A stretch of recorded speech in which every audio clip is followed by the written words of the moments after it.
Hey everyone, today I want to share a DEXA scan that I got today and walk you through some of the data. So I actually laid on this bed here, and this machine made by GE slowly slides across over a period of about 5 to 6 minutes, and you just have to lay perfectly still. I believe it's fairly low radiation, which is why you can get regular scans and keep the progress. Um, I, in fact, had one done a little bit over 4 months ago, last October. And this one was a truck that pulled up to my office at Google and had a machine built in. So I did ask the operator if there was a difference between the machines, and he said there is. Because I noticed the one in the facility I went to today had a much bigger unit than the one that obviously fits in a Sprinter van.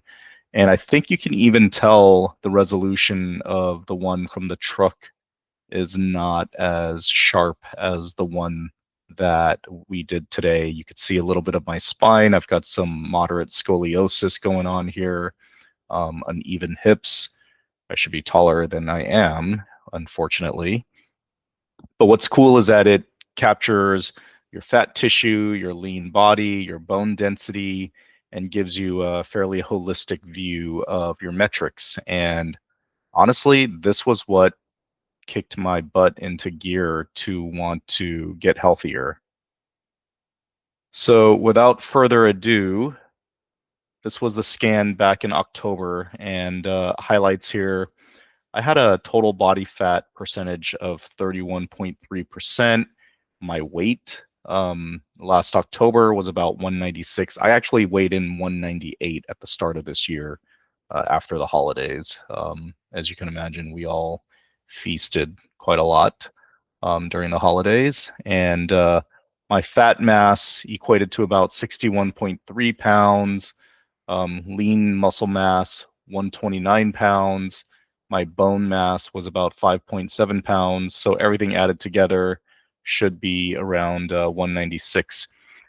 And what's interesting is that they show you how you benchmark against others who have done DEXA scans.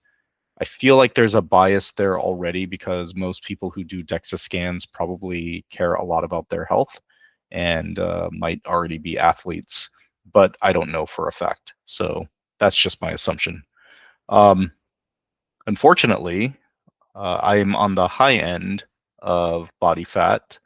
When I took my scan in October, visceral fat, this is the fat that basically hugs around your organs, and this is what really concerned me because I already know that I have a fatty liver from an ultrasound that I had gotten a couple of years ago because they were screening me for my liver health due to my gout that I've got, and that is on the very high spectrum.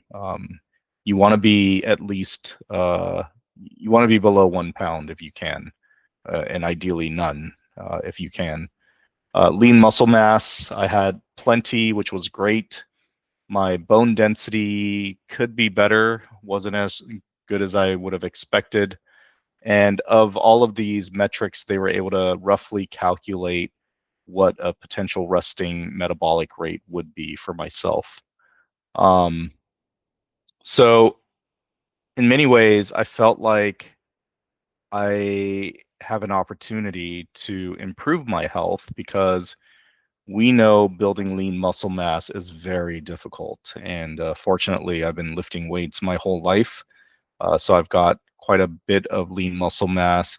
Bone density, I feel like this was attributed to me being deficient in vitamin D, which we have recently corrected over the last year. And I'm back within the healthy range. Um, and if you think about it, fat should be the easiest thing to burn. Visceral fat, however, is very difficult. And what I've learned quite a lot, at least from my research, and I'm no scientist or a medical expert here, but um, the research I've done indicates that the best way to lose visceral fat would be through fasting, which I have been very strict about since I weighed in 198 at the start of the year. So it's only been 2 months. Um, and within the 2 months, I've been religiously doing intermittent fasting, super strict with my diet. As you've seen in my other videos, I'm eating mostly veggies and protein. Um, I did complete the 36-hour fast that you saw on one of the other videos, and I actually did 24 hours yesterday. So, you know, I'm hoping that if what I've been watching on YouTube is correct, that I can trigger my body to be in ketosis and focus on burning visceral fat as my energy source. So let's compare this data to what we saw from my scan today.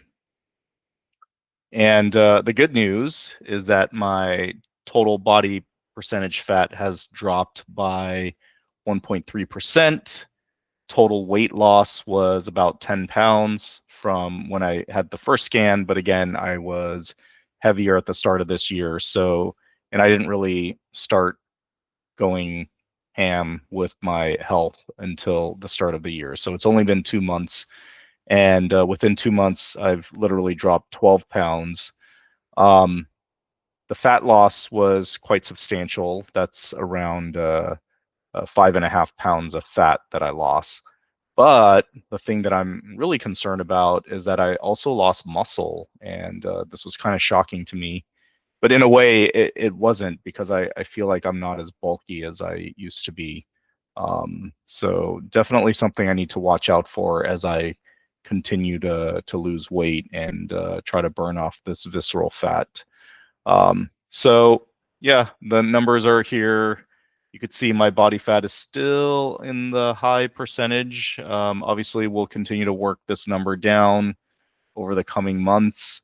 Visceral fat, I'm very happy that I've lost 0.5 pound of visceral fat in literally 2 months, which is mind-blowing to me, because I wouldn't have counted November and December, because obviously those were holiday months, and I wasn't restricting myself too much with the food that I was eating, and only really started at the beginning of January. So if this is any indicator, this should give us all hope that it's very possible to rapidly drop visceral fat.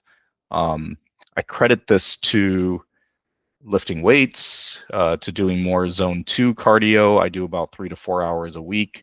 It's super easy. Rather than laying in bed staring at your phone, you can actually do that while you're on a bike, and just making sure your heart rate stays within zone 2.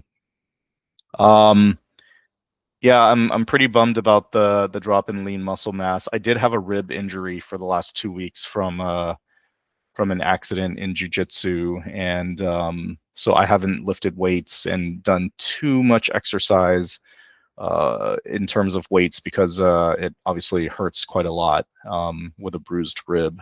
So that might have contributed to the drop in lean muscle. Who knows? We'll have to figure this out during my next scan. But my understanding from everything I've been researching is that when you're in a calorie deficit, it will rob you of your lean muscle, which is why focusing on longer term fasting is a great way to burn the visceral fat while helping maintain the lean muscle mass, because it's not ripping apart over time, and it's more like within 36 hours.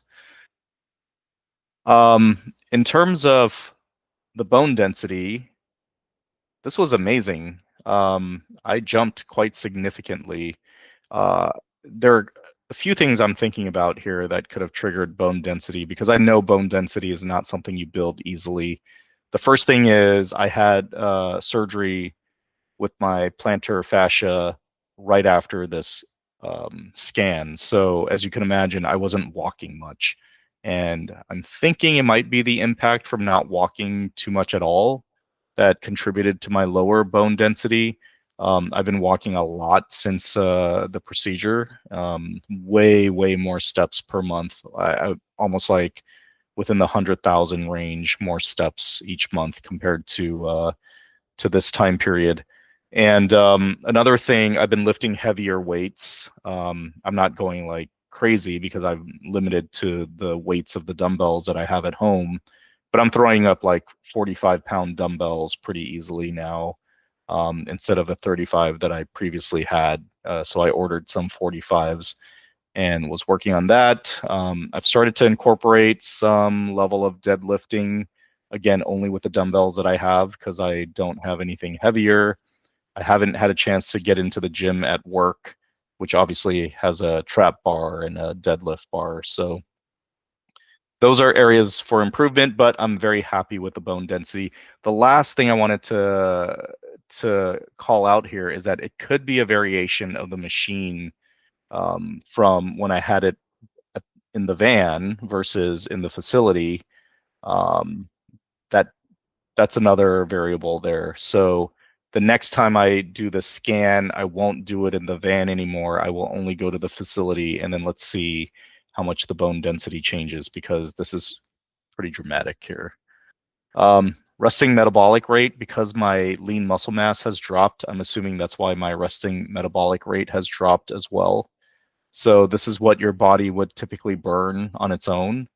Um, yeah, I mean, that's 45 calories per day that I'm not burning, because I've lost muscle. So definitely want to do better at keeping the muscle. But anyway, that was all I wanted to share today. I'm very happy with my results, and I'm going to keep chipping away at this until I get this visceral fat level down to almost zero. So that's pretty much it. Thank you so much for listening. Talk to you soon. Take care.